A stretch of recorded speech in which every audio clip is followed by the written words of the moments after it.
This has to do with the roots ruining the board, right? The chorav shikma, a carob and a sycamore, which have even stronger roots or longer roots. 50 amos. Bemi lomala, bemi natzad makes a difference if there's a difference in the slope or they're directly parallel to each other. Ima borakadam. If however, it depends. If the well was there first, so kotzitz filas damim, then you cut. And you cut the roots. You must cut the roots, but you do pay for them. However, ima'ilon code the kadam. If the tree was there first, lo yakuts, then there's no requirement to cut it off because he says my tree was there first. You should have put a well there. Sabik zekodam, sabik zekodam. We don't know which came first. Then lo yakuts. You don't cut. Be safek. Even though the well was there before the tree, lo yakuts, you do not cut the tree. Now in the Bavli it says we do pass like Rabbi Yossi. The Rashi says there because al nizak laharchik azatzmo. We'll see if the Yerushalmi actually uses that logic momentarily. He says each one, and this seems like Rashi says that each one is doing in his own thing, right? This guy is digging in his, and this guy is planting in his, so let the Nizak distance himself. A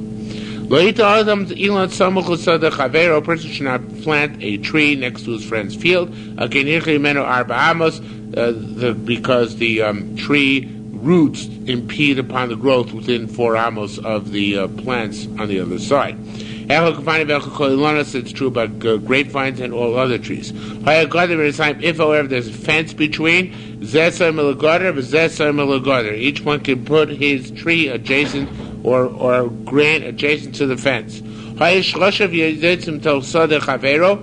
If the roots were in fact going when there was a fence into his friend's field, which may of course happen, so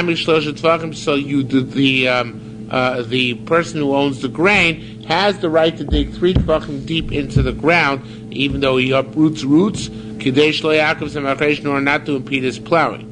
And if he was digging in his own yard within his right, a well or a dugout or a cave, he can go down even further than that, and he gets to retain the wood which he chops out. Okay? Gemara. Rabbi Yaakov Reidi, we're on page 13, Zion Ralph, so just starting the Gemara. Rabbi Yaakov Reidi, B'Shem Rabbi Shimon Levi, Yaakov Reidi is the name of Rabbi Shimon Levi. Talmud Rabbanon, the reason why the Rabbanon hold that if there's a tree growing which is damaging a well, then you cut the roots of the tree, is because they hold Yishuv Oilam Boros. The world becomes more settled and populated the more wells that you have. Water is critical. So that's the case. Why does Rabbi Yossi argue? He says you don't chop the roots of the tree. Shimon Barava, Amar B'Shem Rabbi Yochanan says name Rabbi Yochanan. Kach Meishiv Rabbi Yossi Chachamim. This is how Rabbi Yossi retorts to the Chachamim. Kimad Isluchuna Yishuv Oilam Bepeiros. Just like you all, the world is more civilized and properly populated by having more wells. Of Ana Isli, I hold Yishuv Oilam. The world becomes better settled. Bilanos. Trees are good for the world. So therefore, what? Right. So this is not like in my opinion, this is not the Bavli Sfar. The Bavli Sfar is based on, in law explaining Rabbi Yossi is based on al nizak laharchika zatzbo. But it seems from the Yerushalmi quite clear, the Yerushalmi is learning that this is his logic is based on what the world needs. It's kind of like an environmental Gemara. Actually, I've never came across really a fully environmental Gemara until we hit this Yerushalmi. But here's a really environmental Gemara, which holds that you need to take into account how the world environment is better served, either by water or by trees. That's a good point to make. All right. Rabbi, as you know, you can make a lot of money nowadays writing articles on environment and Judaism. That's a big topic. Not in the frum world, the outside world, the tree hugging world. Rabbi Yossi said that now there really should be a line here. The line at the end of the Gemara should be here as well. The Shai Teresor makes this point, which is it should say here, Rabbi Yossi, if you take a look at the very last line before the Mishnah, Amra line a half before Mishnah. Amra Hashem Rabbi Yochanan ain't shalosh of le'inyan bikurim klum. We're talking about roots this whole time, cutting roots. So roots are not a factor when it comes to bikurim. Okay, meaning that my roots go. Halach is I bring bikurim first fruits to Yerushalayim from my tree going in my yard. So what about if my roots extend to the next fellow's yard? Does that impede upon my bringing my bikurim because the tree is no longer solely and completely mine? That's the question here. So says the Gemara, to Rabbi Yasser's name, Rabbi Yochanan, no, roots don't mean anything. And going back to where we were, Rabbi Yasser, he says, for Yos Amar, hey, he said, good. If you would say that the roots are an essential component of determining the requirement to bring bikurim, nobody will ever be able to bring bikurim. Because these guys' roots going into trying into the other guy's roots, really on the other side of the fence. And this guy and that guy is going into your side. We don't look at roots in terms of bikurim. Okay.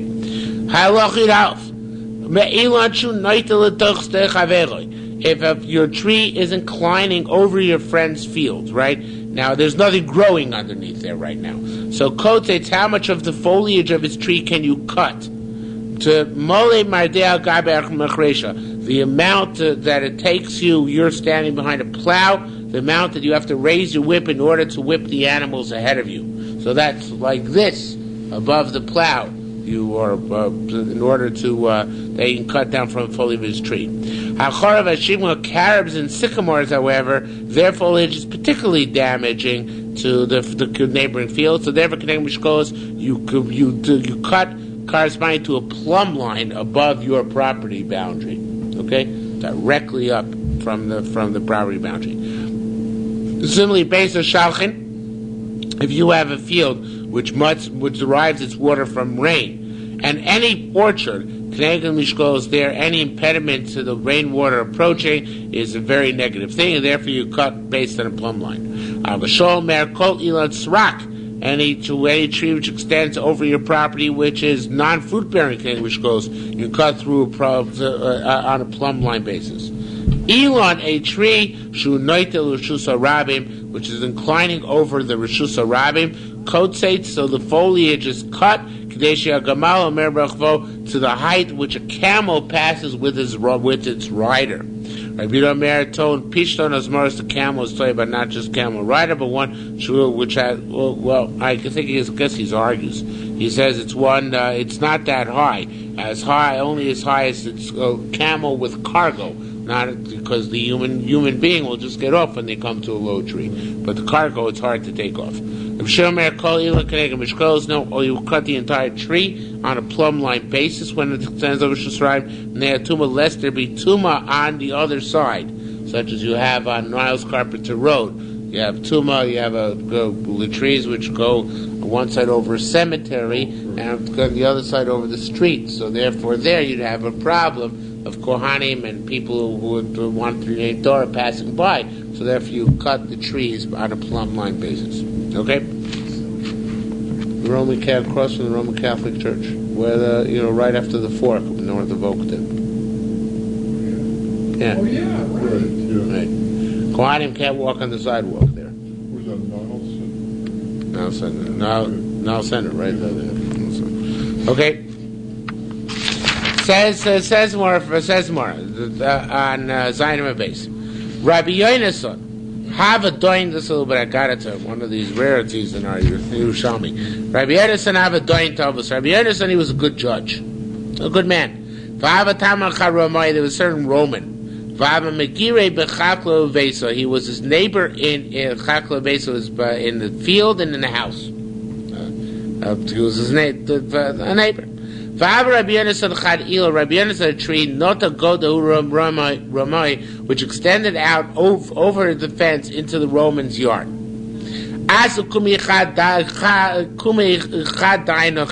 There came in front of Rabbi Yonasan such a Court case to determine what the psak is for two other individuals, not his own situation. Amar alone, so he said to the litigants, Ozlun, go, v'tum b'tzafra, come back tomorrow morning.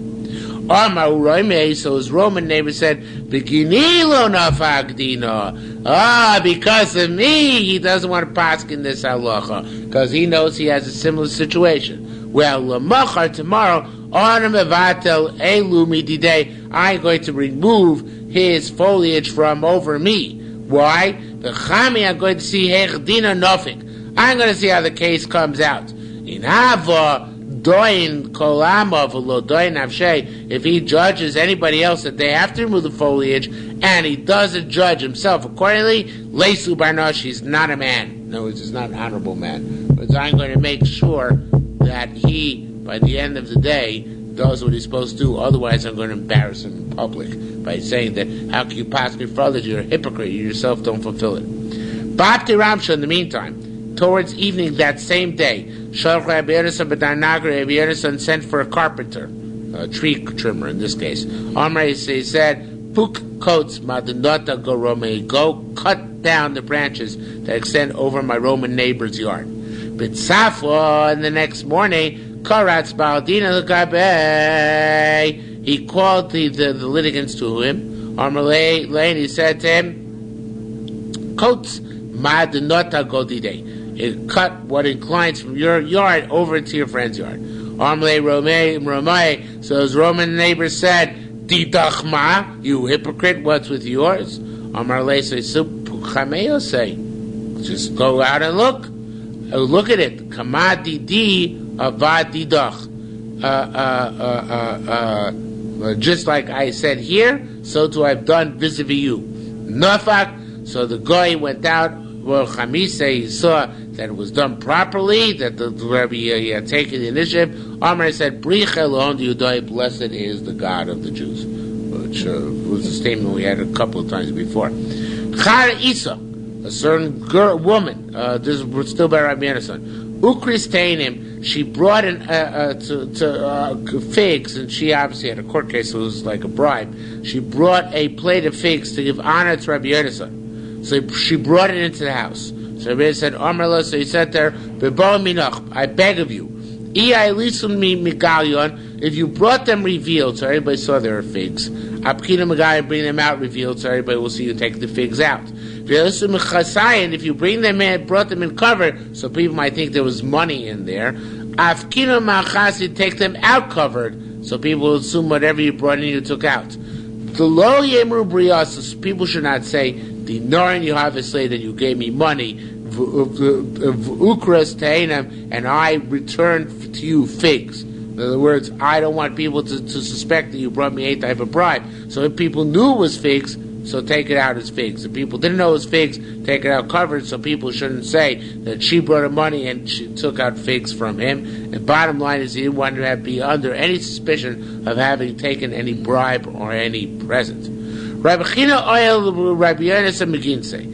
we have a story not about Rabbi Yerushalmi per se, but Rabbi Chanina's Tzidkus, when he was involved with Rabbi Yerushalmi. Rabbi Chanina brought Rabbi Yerushalmi into his garden, and he brought him figs, meaning a certain type, not such good figs. As they were leaving the garden, Rabbi Yerushalmi espied a tree, the Brash Shuvin Chuvrin, which had no sheva, a certain type of fig, which were pale or white, and it's obviously very, very expensive and a good type of fig. So Amar Lei, so he said to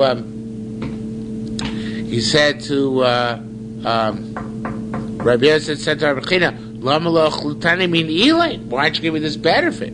Amar Lei said, D'ina livrei, because they're my son's figs. In other words, he owns this fig tree in my yard. Rabbi China chashash mishum gezel beno.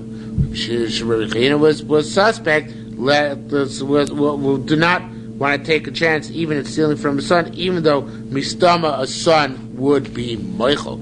Nevertheless, they want to take a chance. Okay, getting back to Mishnah, Rabbi Yasser said, halachas to Rabbi Shimon in our Mishnah, that you can cut any tree up and down because of potential cemeteries in Tumah. Rabbi Yochanan said, everybody can see each other, Rabbi Shimon that you cut a tree up and down. Okay?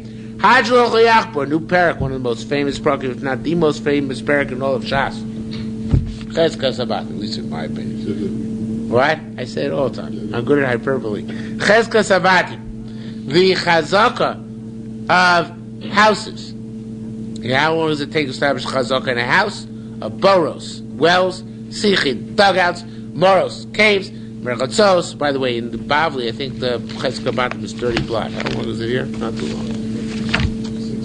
6 blot. Okay. All right, not one nighter, but Cheska Batim, boros, sichid, moros.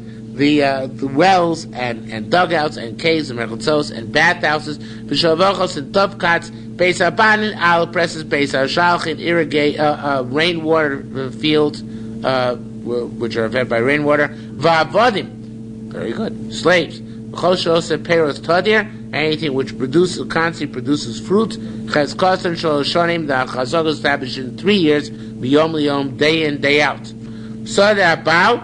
You have to be involved with it all the time. So the about one which is irrigated, I said Beis HaShalchin is by rainwater. I'm mistaken. Beis HaShalchin is by irrigation. I think I made a mistake before as well. So the about is by rainwater. So you're not always involved there, right? It's custom Shalshain, the Chazaka is 3 years, but Einam Yom Liyom, we do not have to be there constantly and consistently all the time. Minay Chazaka, the Baal Yerushalmi begins the parak the same way the Bavli does. How we know this is a constant Chazaka? Or rather, how we know it's 3 years? On Rabbi Yochanan said, Shemana Mi'ochi Usha, we heard from the Hochi Usha, the Sanhedrin who went to Usha, Mishor HaMuad Lamdu. Shor HaMuad, how many times did it take to become a goring ox? 3 times. How long does it take to establish a Chazaka? 3 years. You learn one from the other. Okay, 3 years of eating.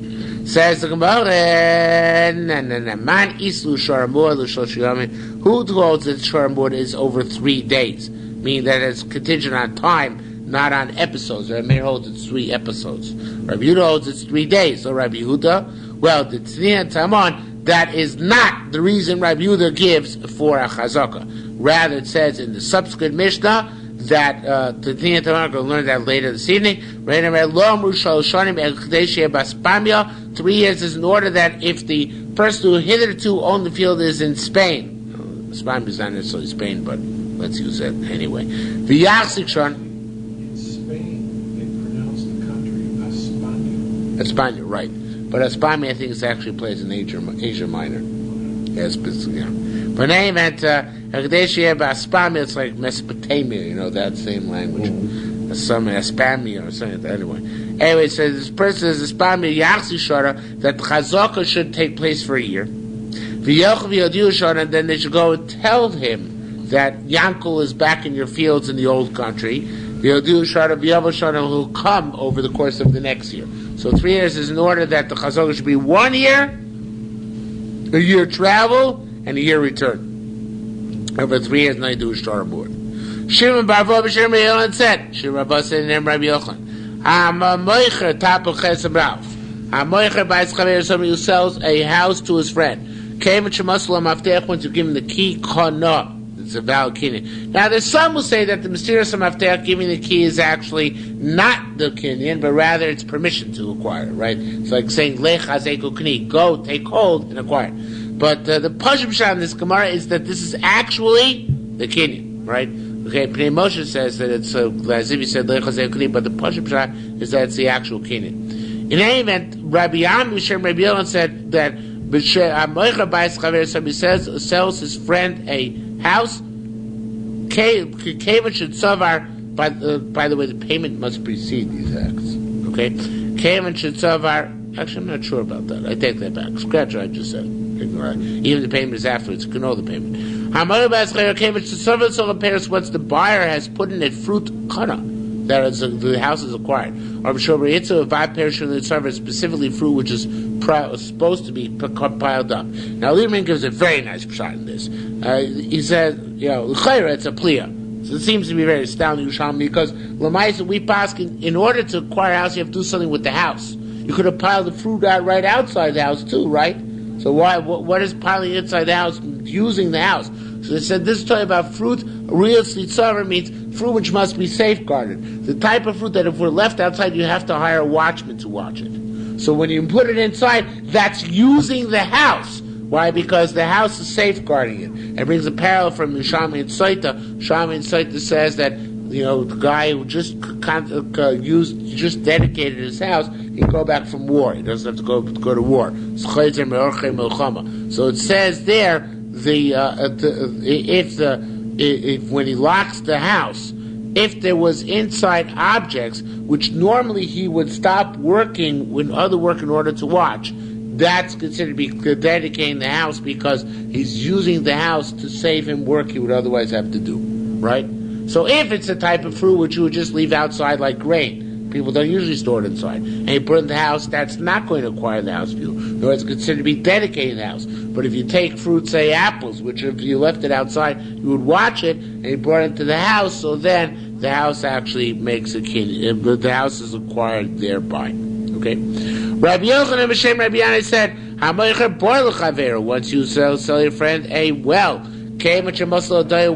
once you give him the bucket, cut him. Okay? The truth is, when you buy a car, I assume, when you get the keys, that's really when you acquire the car, right? When you go into the dealership. That's obviously the last step in the process, but that's the symbolic step when he gives you the keys. It's now your car, okay? I think. Anyway, maybe I'm totally wrong about that. All right. What? The signing of the contract. The signing of the contract. All right. Okay, scratch that. All right, it was a nice try. Not poor attempt at an analogy, perhaps. Nevertheless, Rabbi Shimon Levi says, B'Shem Reish Lakish, and the Lieberman changed it around, Reish Lakish, Shem Rabbi Shimon Levi. But in any event, whoever said a name of whoever else, if you sell, quote also in the Bavli, if you sell for your friend sheep, you sell a herd of sheep to your friend, a flock of sheep, sorry. Once you give the buyer the mashluchis, he acquires the flock. My mashluchis, what's a mashluchis? Some say chutra, it's the stick with which he hit the sheep in order to make them go. Some say pandura, it's the bell which makes them go. Some say taisha rab, it's the old and big sheep, the leader of the pack. Okay? Kapara said, if you sell your friend the grave, now this grave site obviously is a cave, as you will see momentarily, a catacomb. Once you buried one body in a there's a word for that, the niche in the wall in the catacomb. It's a word for it. Maybe it's niche, but it's so amen. Once you use one niche in the wall in order to put a coffin there, so then that helps for that specific cell or that specific room in the catacomb. Once you bury 3 dead bodies in 3 of the cells, the entire complex of catacombs is acquired. In Israel, if you ever go to Beit Sharim, where the Kavarim of the extensive Kavarim of the times of Bayis Sheni, there's a whole underground city of catacombs of where people are buried. So that's where it says Chol Kever, it's a large and vast system. Va'avodim, you acquire slaves by 3 years. So now we begin with a digression, a fascinating digression. Rabbi Simon Achud, Rabbi Yehuda Bar Zavdi. Rabbi Simon, the brother of Rabbi Yehuda Bar Zavdi, Shem Rav said, name of Rav. Tinok, a baby, calls Machimushal Bashuk, as long as he's in the marketplace, cast about in the marketplace. Now that means you have a kid in the market, in a basket, let's say, or in a stroller, right? So as long as the marketplace, either his father or mother could testify, this is our kid, and we lost him, or we left him here, whatever the case may be. Mesaf minashuk, once he's out of the marketplace, so then parentage is already considered to be questionable. It's not on the spot. You need to have 2 witnesses. V'aviv on his father and mother, nasim lo kashteiim, they're like 2 witnesses. Now this Yerushalmi, the Baz points this out to a certain extent, but this is a mind-boggling Yerushalmi. The Bavli has a parallel sugya with almost the same, with Rabbi Yehuda the name Rav as well. But there it says, as long as in the marketplace his father and mother are believed, that says here. But once he's taken away from the marketplace, they're not believed. They're not believed. Why? Because he has a name already of a Sufi, of a foundling. So what do you need if he's already taken out of the marketplace, according to Bavli? 2 Eidim Mamish, 2 real witnesses. Because he already has the status of a foundling, which is Suffolk Mamzerus, potentially being a Mamzer. But in the Yerushalmi, and I don't know any other place where it's like this, or at least I don't remember any other place, to be more accurate, where 2, father and mother, serve as witnesses. In other words, you have a credibility. It's obviously the Rabbanim, right? But you have credibility to a father and a mother as if they're 2 witnesses. Now, it does not consider to be, first of all, that a mother is considered like a witness. Okay, that's a little bit of a chiddush. But you have father and mother being accepted as 2 witnesses, that is a big chiddush. It's not, they would say it's not Eidos, it's Nemanos. Right, it's Nemanos, right? It's like we find by Aguna. Nemanos works not necessarily Eidos. So here too, it's the same idea. Okay? Says the Gemara, Vaitel. Amar Evo said, I understand. Why do you need father and mother? Why do you need both? You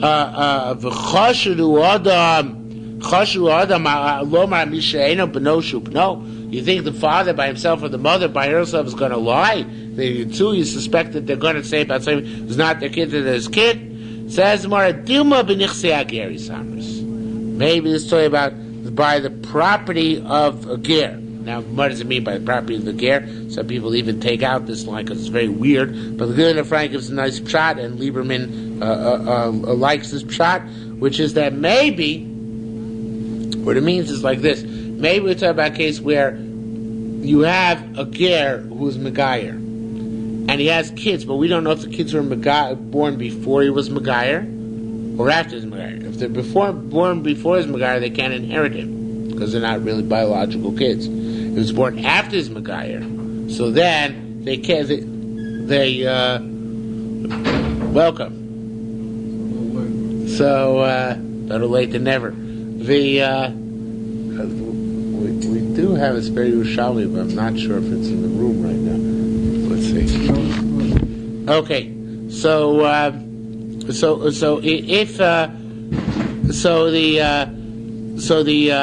he says here that maybe we're talking about so the ger needs to prove that this is his kid and is suitable to inherit him. So that we don't believe a father by himself on this. You need a father and a mother to testify that the kid was born after Gerus, in order to know that the kid should inherit the father. Now this too is a chiddush, because why should the father and mother be believed to say that this kid was born after Gerus? They should be a Yeresh, but that's Yerushalmi says that there could be the case where a father or mother by themselves not believed. Of course a father is by himself should be believed to say, this is my kid. Why is it who's going to lie and take a family and say it's his kid if it's not? But to say that it's his kid, we know it's his kid, but we want his kid to be certified as heir. There we suspect that he's lying. Amar Lei, we're up to Amar Lei, Arei Kol Rabbi Seinu. There's Aleph Lam at the beginning of the line. 1, 2, 3, 4, 5, 6, 7, 9, that's about. Amar Lei, so he said that's Taka the Pshat here. Arei Kol Rabbi Seinu B'Goylo, all our rabbis and Golus. Me, Molena, we testify, that was the case, in fact, in point here. Amr Chizkiz said, when do we believe the father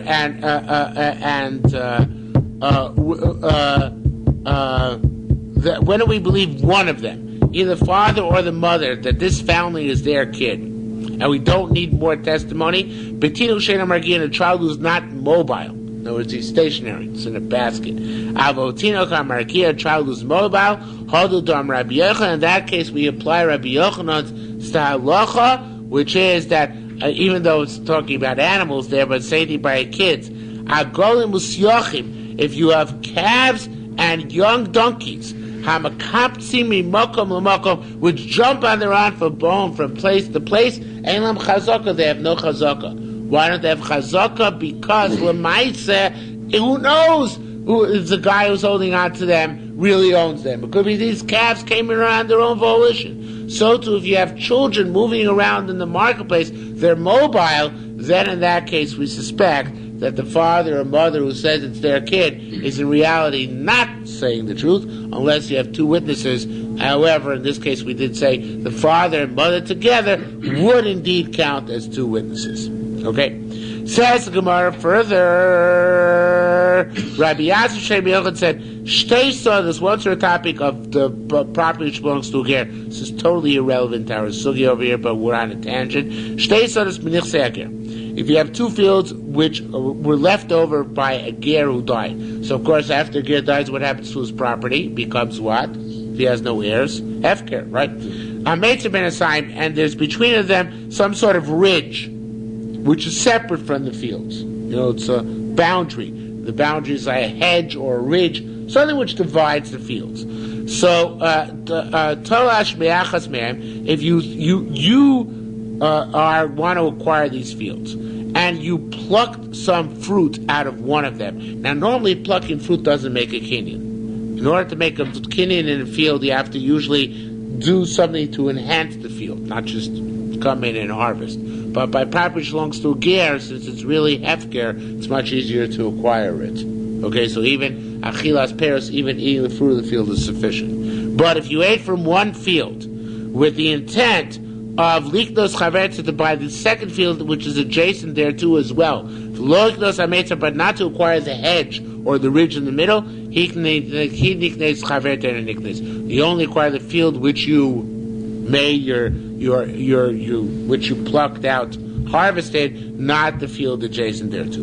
Rabbi Zera asked what if niskaven liknos? If you had in mind to acquire the meitzar as well, what if you intended to acquire the ridge or the hedge? Are they still considered to be two separate fields or not? Now, the truth is, in the Bible, we have a principle which is not brought down here, sadna da'arachadu, where you have, if you want to make a kinyan on 10 fields in 10 different countries, you can do so by making a kinyan on any one of them. And it's called sadna da'arachadu because all land all over the world is considered to be connected, because underneath it all connects. But so I don't know if this is arguing, in other words, we don't hold the principle here, or that nichsei ager are different, that there's no one unifying factor. Because sadna da'arachadu is where Reuven selling to Shimon. So there's a uniting factor besides the oneness of all land on the planet, which is that Reuven's owned all the fields and Shimon's acquiring all the fields. But in Nichsei Ager, since each one is hefker independently, so it could be sadna da'arachadu, the unity of all lands would not do you any good.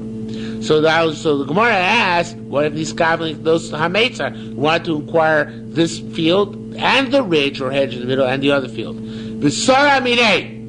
So Saramine, the Escoria manuscript said v'lo agve. Saramine means what's the word? In Hebrew it's hishtamet.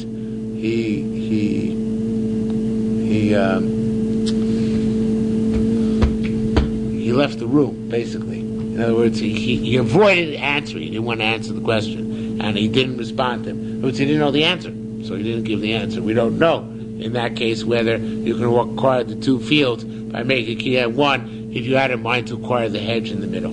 Okay? Chizah said a very interesting halacha. B'nichsei ager is not in the Bavli. B'nichsei ager, in the property of a ger, tolash tzfoina shel soda. You ate fruit from the north of the field. Liknos deroima, to acquire the south of the field. V'lo tzisa, without the middle and having the middle in mind. Tzfoina niknes, you acquire the north. Deroima lo niknes, not the south. Why? Now, normally, a field, when you acquire part of it, you acquire all of it.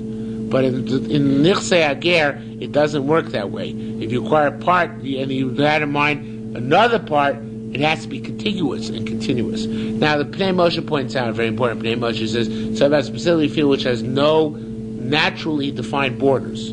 Its borders are only determined by the surveyors. So therefore, you only acquire the portion where you actually had in mind, not just had in mind, but made the Maisa Kinyan. You don't acquire anything else unless it's contiguous and continuous there too, right? So I might acquire the north part, skip the middle part, and go to the south part. It doesn't skip, right? But if it was a field which had defined boundaries, so Kinyan made on some part of it would work for the entire field, even by Nichsei Ager. So it has to do with a combination of das plus physical reality, which is a logical thing. I don't think it's any chiddush, but it is of course not in the Bavli. Tamzim learned over there. if there was something on the ground. Now, this is talking about somebody who's acquiring from his friend.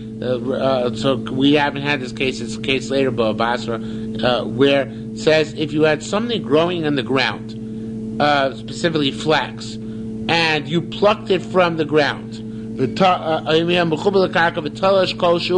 you acquired, you plucked the flax from the ground, kana, you made a kinyan. It sounds like in the entire field. Shmuel say you didn't acquire anything other than that which you plucked. Now, Rabbi Avduma Nechusa, Rabbi Avduma the Yoreid went down from Bavel to Eretz, so the Bavel said, "B'nichsei Ager Yisamer." That's only by Nichsei Ager. Tlisha only works by Nichsei Ager. Plucking and eating, taking and harvesting never works to make a kiyum by anything else. Rechizim Rabbi Yitzchak begin to lo temer kasha l'Shmuel. You know what you're saying is in Nichsei Ager. The reason why you're saying it's Nichsei Ager is because you don't want to be difficult on Shmuel. Because Shmuel said this limitation, you only acquired that which you plucked, right? Why don't you acquire the whole field? So Atamar, but Nichsei Ager, you said that it's only talking about Nichsei Ager and not about not about a regular field. Now, the truth is, I don't understand this fully because L'chera, plucking is only a kinyan altogether in Nichsei Ager. Plucking is never a kinyan. So maybe this is about a case where the plucking was beneficial to the field. It was like you were winnowing out something, weeding out something. I don't know, but usually plucking is only by Nichsei Ager, not anywhere else. Okay, Rav Chisda said, "Moshach be'mazu liknos." Now, it's a very interesting Yerushalmi. Again, this is not in the Bali. You pull an animal in order to acquire it. Kana, you acquire it. Shaki, right? You make Mashiach on an animal, you pull it, makes a kinyan on the animal. What about liknos vladoseh? What about if you did it in order to acquire only its fetus, but not it itself? So here it says kana, but the Shari Teres Yisrael, based on a parallel sugya in Yerushalmi Kedushin, changes it. It should be lo kana. You can't do that. You can't make Mashiach an animal to acquire its fetus by itself. The fetus is buried deep inside the animal. If you're not doing Mashiach on the animal itself, Mashiach doesn't work to acquire the fetus. Okay? Liknos hi vivladoseh. If you had in mind to acquire the animal and its fetuses, again the Shari so takes out the velo. Then kana, then it is valid, because then they come together. All right, Rabbi Nasa said, not true. That's only true if it wasn't pregnant yet. If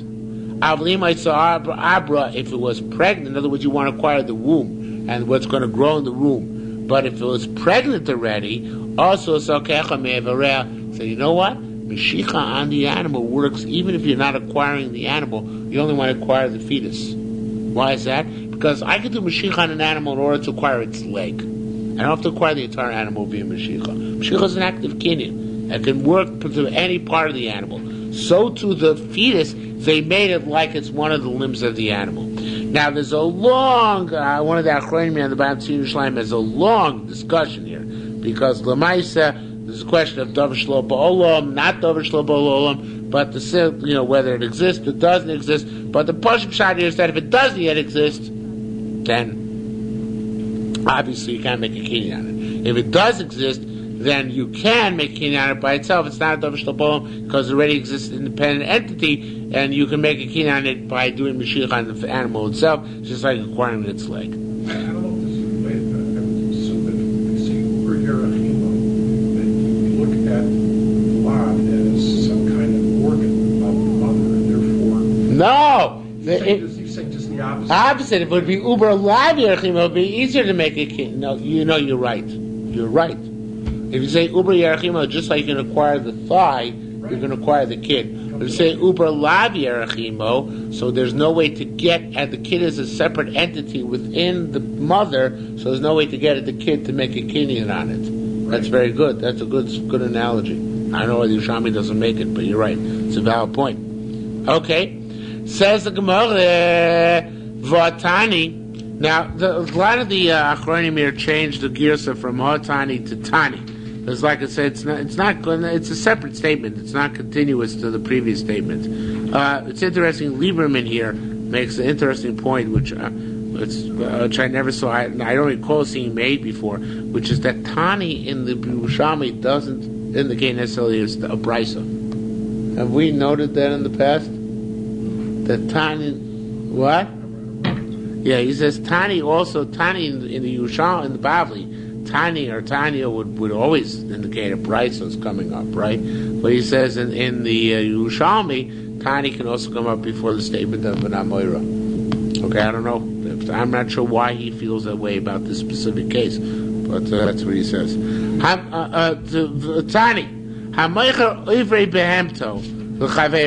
if I sell you the fetuses of my animal, lo soklu, it's not a valid Kenyan. Now, this is assuming. It's not clear what we're talking about. Here you have this long discussion on the bottom. I tell you about fetuses already exist, and it's still considered to be a davar shelo b'olam. I can't sell you the fetus. Child of Vlad, retain to yourself the rights to its child. Moicher lo soda, I can sell you a field and retain the rights to the meiser. All those things do work, okay? Because retention is tangible. Can you retain the air rights? Yeah. Moicher lo churba, mishai lo avira.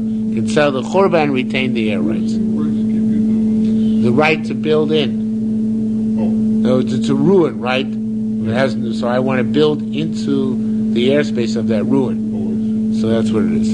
Okay? Well, essentially, no, the guy can't build anything. The buyer. Right. Well, he can plant underneath. He can plant, or You can't walk around in your airspace. what? Yeah, no. That's not what it means by airspace. You'd be right if that was the case. But airspace means the right to build into it. As long as he doesn't build into it, he can use it. Yeah. No, if you buy the airspace, it means you can build on top of the land. Right. So, That's what we're saying. In economy, that's what. It's not buying the air. It's buying the right to build over that land. Right. Okay. Bava Basra said, getting back to the issue with which we were talking about before. Bava Basra Rav Chisda said, Shloish Hashem Ne'emanim La'alter. There's really nothing to do with Bava Basra, but three, or at least not with Chizkiah Zabatim, three people have believed immediately and not subsequently. Who are they? Achaya, a midwife, Vashayola, a caravan, Va'amataris Chavar said, somebody who says that somebody who's a Nida and her friends are Torah. We're going to explain all these things. Chaya, what's a midwife? When the woman who's in labor is sitting on the birthing chair, so then the midwife is believed to say, "This is this woman's child." Where is he? It's Pasuk and Torah. It says when Tamar's wife gave birth, right? So the Mialetis midwife put a red band on the actually I never thought that's the source of the right to bindle, but she put a red band on Zorach's hand, so she was believed to say Zayat Sarishana. So she's believed at that time to indicate which is the firstborn and which was born to which woman. Shayara, the caravan, Kaidamar Rabbi Simon. This is like Rabbi Simon said earlier this evening. Kozman shemushlach l'shuk. Anytime a kid is still in the marketplace, foundling or avivim or meeting or love, his father will testify about him. Nesaf, when he's gathered in already, meaning he's been moved from the marketplace. Tzarsh nehem, need two witnesses. Only avivim or father and mother, nasal kushnedim, are like two witnesses. Now it's very difficult to understand what that has to do with caravan. What does that have to do with caravan? Foundlings in the marketplace. So Lieberman brings down a few interesting things here. First of all, he brings the gears from Medrash. Medrash says in a shiur, in a caravan, they're believed to say a woman who was taken captive was not raped. That's nice, but that's obviously not the indication. What our Gemara is talking about. Our Gemara is connected to kids. So he says that once in his Talmud Shokei Sarin, he wants to say that shiur means not a caravan, but a kid who was left. Mishuyar, a kid who was left somewhere. So then he says, but that's doichak. That doesn't make much sense. So then he says the third shot, which has no basis whatsoever, but is really cute. I got to hand it to him for originality on this one. He says that it's talking about a case where you have a caravan where the women who gave birth, they don't keep their kids nearby because it's a pain for women who just gave birth to travel with their children closely in tow because they're in pain and ill. So they give their children to caretaking women along the way in the caravan. So when they get to town, they claim their kids. So in that, the Yerushalmi is saying if they claim their kids immediately when they get to town, they're believed to say, this is my kid, that's my kid, and so on and so forth. If after time has elapsed after they come to town, then we need witnesses. So liautar means not in the caravan itself, when the caravan comes to town with the newborn babies, to identify which is whose kids. Okay? So it's like at the end of the Oregon Trail, that the women would come and identify which are the kids who were born to each one along the way. Okay. And somebody who says, my friends are Tor. What's that case? It's case in Masechta Nida. 3 women lying in bed.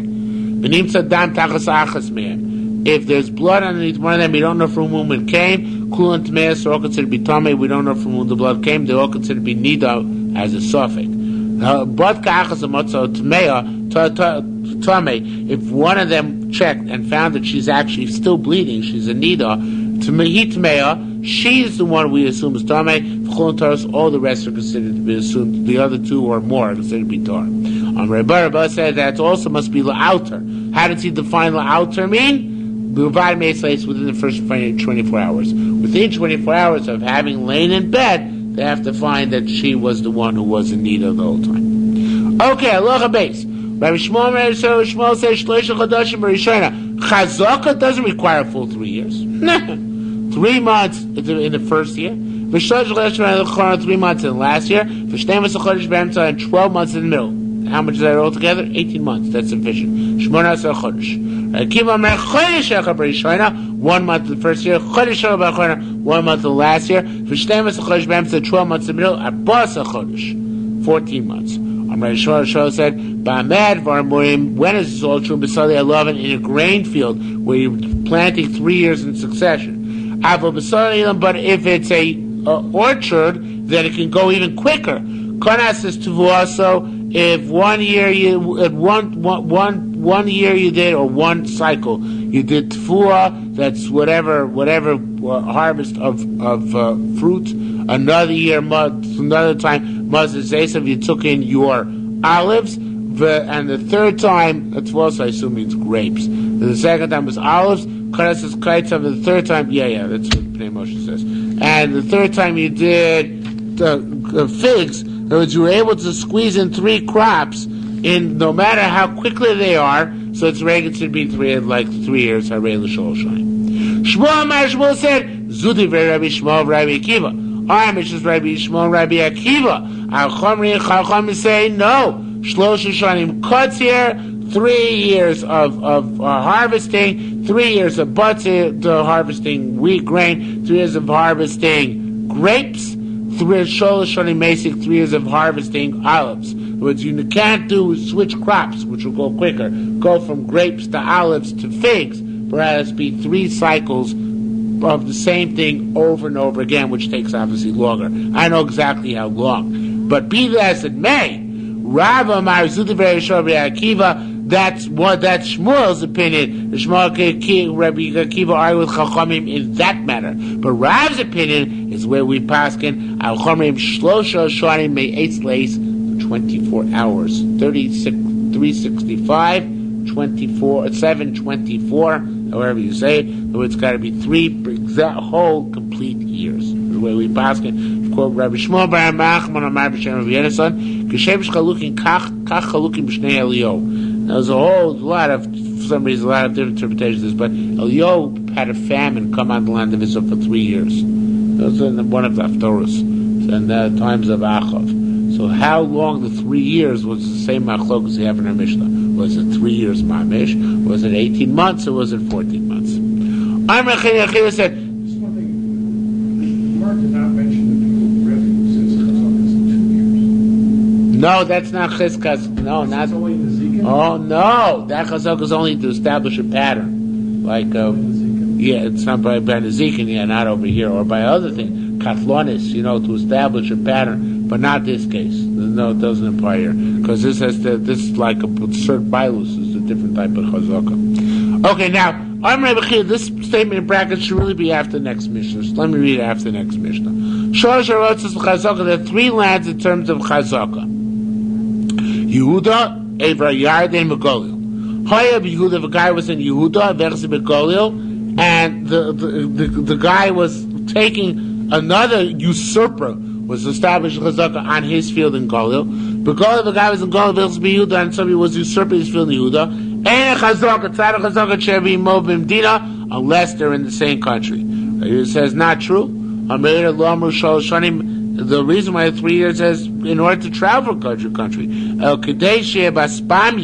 So a guy should be in, let's say, Spain again. The guy is making chazaka in his land, Eretz Yisrael. So a guy in Eretz Yisrael is usurping his land for a year. They come and tell a guy in Spain we're traveling a year. He'll come back at the end of the third year. So the 3 years are even if people in different countries, we assume word will travel. So on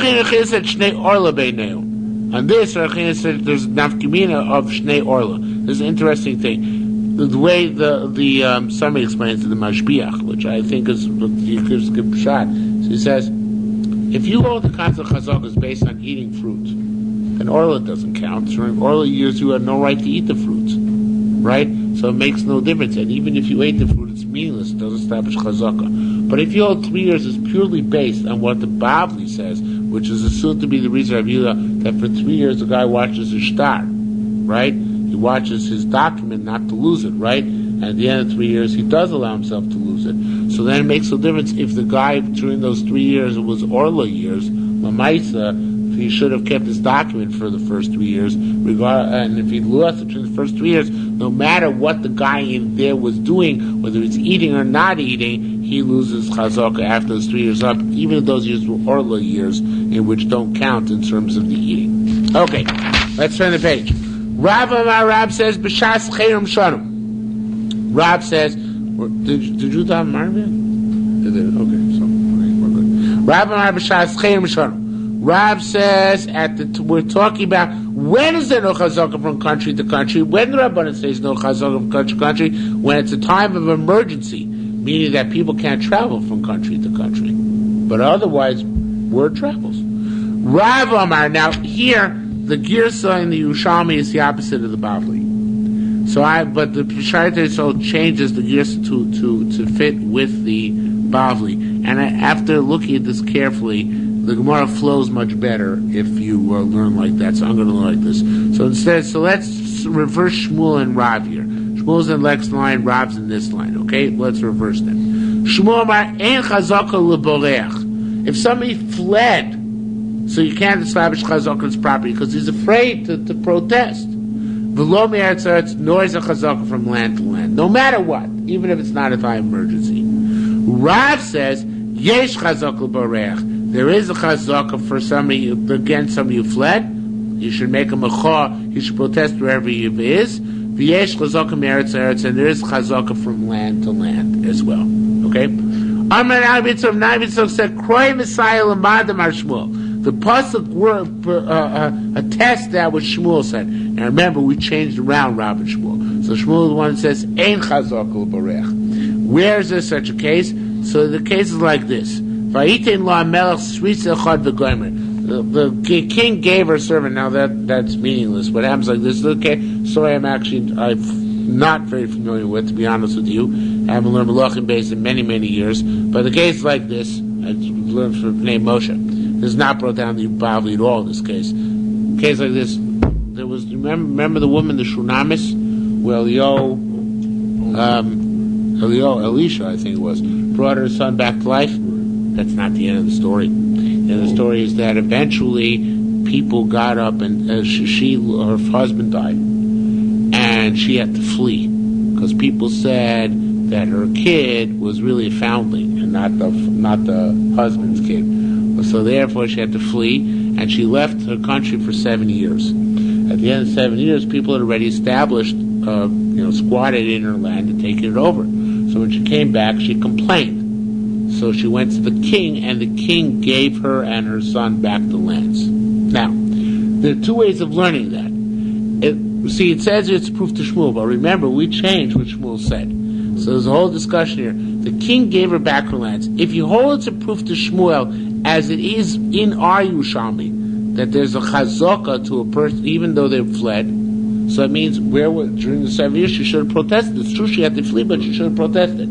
So that's why the Sanhedrin didn't help her get back her land. She had to go to the king to get her back the land, which is not a bidin. The king was a Russia. So from the northern kingdom, he was no big tzaddik. He helped her out, even though it wasn't the halacha. But like it is in front of us, like I changed the gear, so like the Bavli, that Shmuel says, Ein chazaka l'boreach. No, the king was doing the right thing. The proof is that the king gave her back the land. The king was keeping the halacha, and that's why he gave her back the land, because although she had, the squatter had been there for more than 3 years, but she had fled. So since she had fled, she couldn't protest. So therefore she couldn't protest, therefore the chazaka was not a valid chazaka. And Rabbi Eliezer says, chazaka can't be established across two countries, again,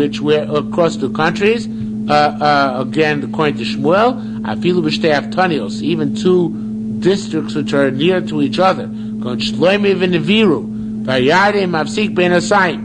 Right, all there is between Shlomi and Neviru is the Jordan River. One is West Bank, one is East Bank.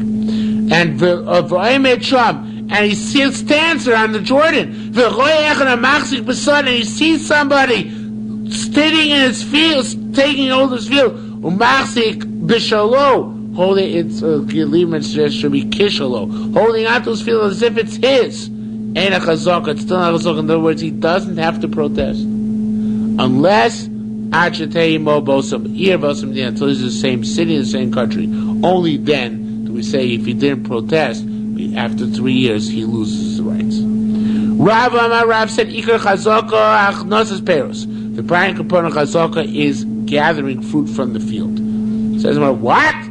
Is that enough? Lomo the Rav, does the Rav conceive b'menakish u'mader that you have to hoe and plow? Now, in the Bible, it even brings down you have to put, you have to do other things as well. But at least that, of course. You have to maintain the field. You can't let it go to ruin over the 3 years. You have to constantly maintain it.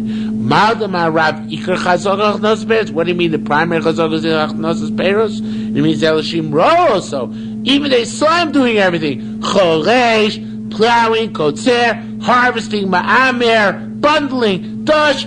Threshing, borer, winnowing. Loro mach this person. It didn't see him eating the fruit. Ain't a chazaka.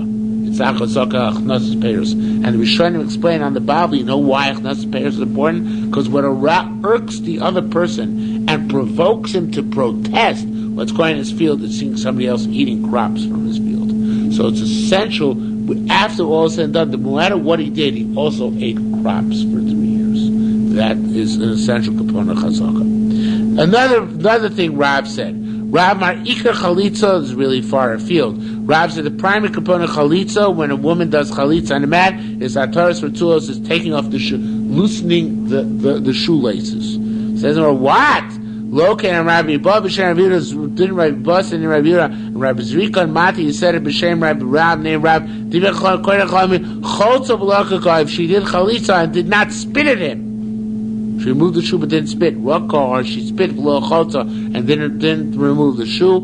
Chalitza subsul, the chalitza is null and void. Atachlotz v'tiruk until she does both. So I can say the primary chalitza is loosening the shoelaces. It says more moida rav atachlotz v'tiruk. Of course you have to do both. Mehada, however, what was when Rav said ikar? This is primary. What was he trying to teach us from that? From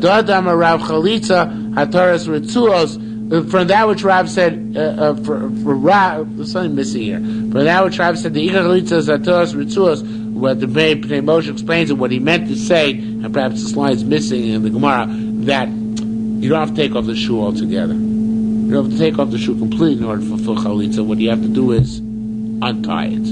If you untied it and spit, that's enough. You don't necessarily, but even though we take off the shoe, the main thing is to untie it. Okay, let's just finish the bottom of the page. Rabbi Yosef showed Rabbi Yochanan. Rabbi Yosef asked Rabbi Yochanan, Aror Maush Tzarech Beistin. Now, in the Bavli, it doesn't ask about Beistin. It says, when the guy protests, Yankel's in my field eating my fruit. Does he have to protest in front of 2 or in front of 3? But the Yerushalmi is much more meduyak, because Yerushalmi says, it's not 3 arbitrarily, but rather, what is it? A Beistin. You have to go to Beistin to be Maharer. Or can you even do it in front of 2 witnesses? Okay? It says, Marah Maush Tzarech.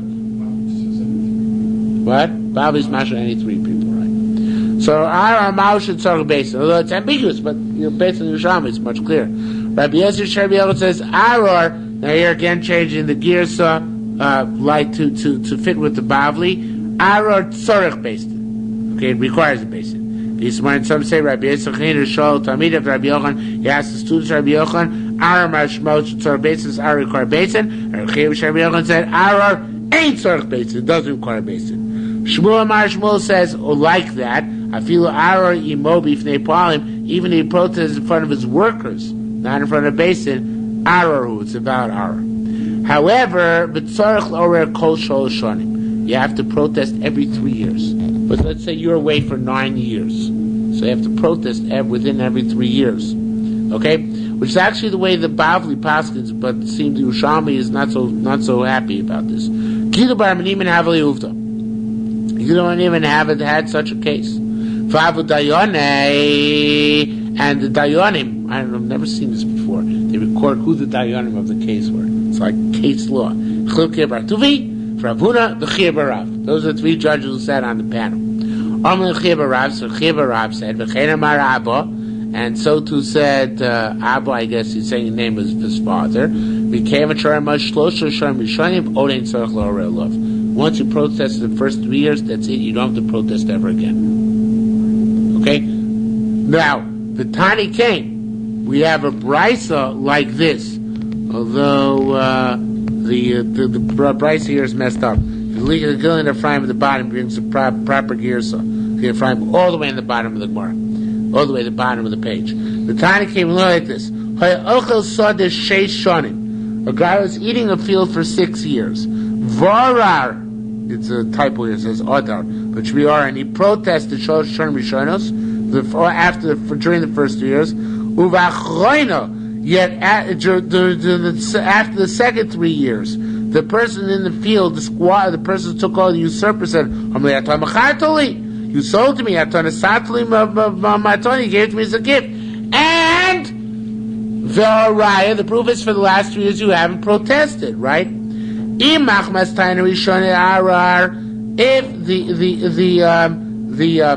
he's still coming to because of the same old claim.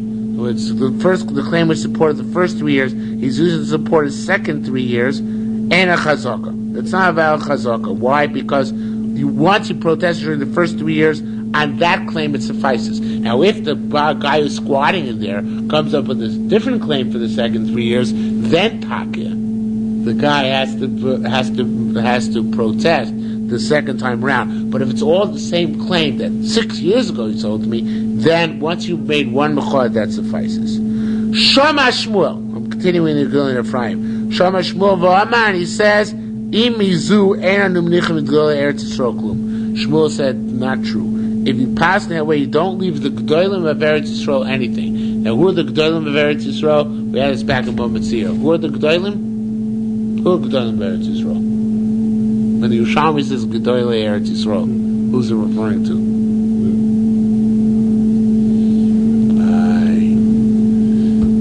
The rich people of Eretz Yisrael. The Gedolim, that doesn't mean Gedolei Torah, it means the rich guys. He says, if you we had that became Ezu Nesher. He said, if you say that a guy doesn't have to protest every 3 years, it's going to lead to terrible connivances. Because what's going to happen is, you know what, I see a field I like. I say, oh, it's my field. They say, what do you mean? Within the past 3 years, you have never lived here. Bring a proof that you lived here, right? It wasn't your field. So it says, no, you don't understand. 20 years ago, it was mine, and and somebody came and lived in the field for 3 years, and I made a mechor at the time. Hi, 17 years have elapsed. Doesn't matter. I made a mechor once. I have to make a mechor ever again. And that's if you hold, like Rav said, they have to make a mechor every 3 years. That's why Shmuel said, no, it's impossible, because then people are going, and perhaps he did own the field 20 years ago, but in the meantime it was sold many times over. So that's why Shmuel says, you have to make a mechor every 3 years. If you don't make a mechor every 3 years, you lose your rights eventually, because otherwise, again, it could lead to all these types of underhanded things occurring, people going way back in history and claiming fields which are, of course, no longer theirs. Okay, that's all for tonight, folks. That's we're going to find this tomorrow we do Daf Yud.